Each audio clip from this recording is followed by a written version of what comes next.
There seems to be a trend sweeping across the nation where people are starting to kick out what they don't need and live more simply so that others may simply live. People have been creating homes and dwellings out of unique structures for a while now, but some of them stand out above the rest. This one is no exception. It started with 2 shipping containers and a plot of land.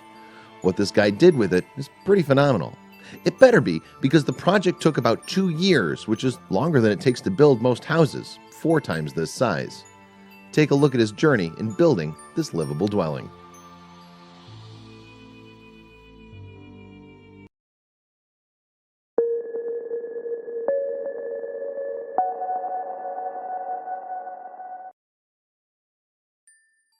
To start, he needed the right piece of land. After the ground was chosen, it was time to lay out the footings. The containers have arrived, side by side on top of the footings. About 6 feet of dirt was dug out on the back corner here. This will go back in place to insulate the food storage. This is the water inlet, which will be operated by a hand pump up near the kitchen sink. He chained the containers together temporarily and used expandable foam to insulate between the two. They'll eventually be welded together permanently. Here are the original plans he drew up. Simple, but they have everything he needs. He used a marker tied to a wire which was bolted to the floor. This gave him a perfect arch that will be cut out to join the 2 containers into one room. He drilled through the center so he could achieve the exact same cut on both sides. After the first cut using a grinder, these are very large pieces of scrap, which gave him an idea to use them for other things. The second wall was cut, now opening up the space between both containers. Time to weld. Lots and lots of welding. He welded every inch and skipped an inch to prevent warping. After he went back and welded the skipped areas for a perfect structural seal. Here he left openings for the door joints so they could still be used.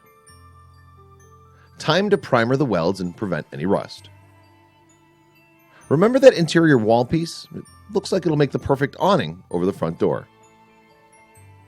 This was no easy task after welding on flanges and tabs to hang it from. It was incredibly heavy.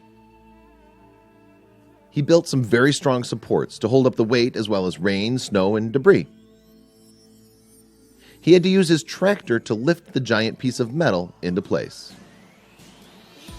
Now it was time for insulation. This will help the interior of the house stay comfortable as well as offer protection to the metal shipping containers. This process took about 3 hours to complete.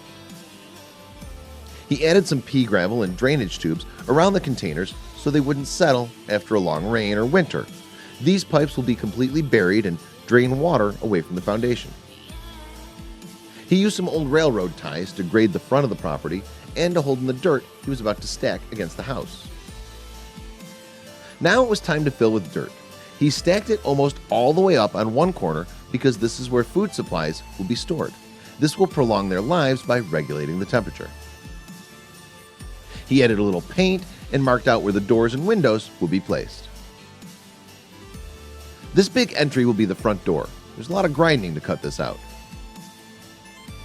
Now the door is installed and it's time for the windows. Here's the template he used so he'd be able to make both windows exact.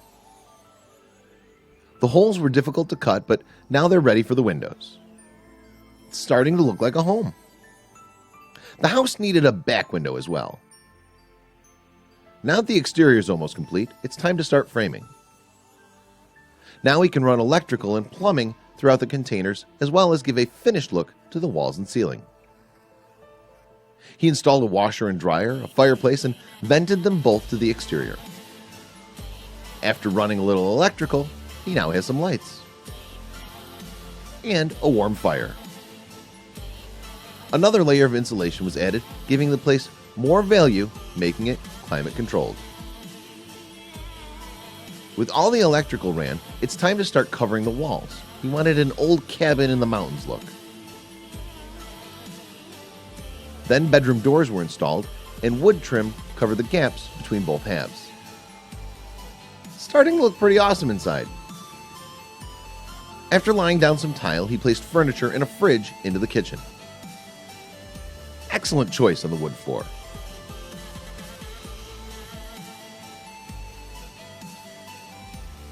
After collecting a lot of cans, he was able to build a solar heater. He cut open one end and drilled 3 holes in the other end of a can. He then washed and dried them. And he stacked them into a frame and siliconed them all together so there'd be no leaks. After that, it was time to paint the solar heater dark black to absorb as much light energy as possible. It was covered in plexiglass to protect it from debris falling or blowing around. If you look under the patio cover, you'll see that the tubes feed hot air into the house while returning cold air to be heated and sent back in. Here are the vents. The top one feeds hot air into the home, while the bottom one is the cold air return. Now it's time to build the frame for some solar panels that provide electricity.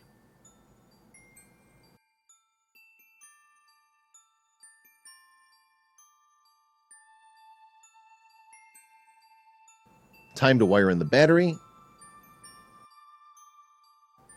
On the opposite end of the home, he installed a solar water heater as well. It recirculates water from this water tank and keeps it at a perfect temperature. There's a small storage area next to the water tank that fits a washer and dryer with ease. The same room contains the shower and a vanity. He had to cut out the floor a little to run the plumbing for the shower, along with the washer and dryer lines. These lines run to a gray water storage septic tank out and away from the home. After covering it with dirt, this is the only thing you'll see. The toilet is a composting toilet and actually is very low maintenance and allows the builder to stay off the grid. He found a lot of the furniture at yard sales, including this vanity that was very cheap. Here's the master bedroom with a little decoration. The second bedroom. These are the doors leading to the 2 bedrooms.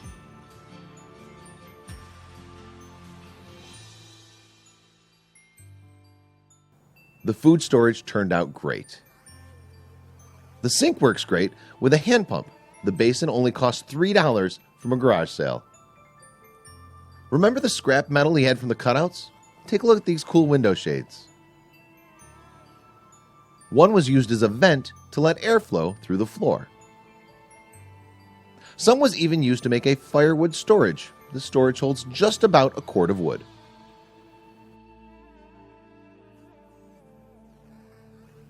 And here is the finished project. Can you believe that 2 old steel shipping containers were transformed into this awesome home? It took almost 2 years of building, but he's incredibly proud of how his new home turned out. His goal was to build something that he could enjoy on the weekends, or in case of an emergency, could be used as a permanent home. This home is capable of being completely off the grid with its power supply and solar heaters. Shipping containers are incredibly cheap and durable. This is a great idea to build an off-the-grid micro home that provides all the amenities you'll need.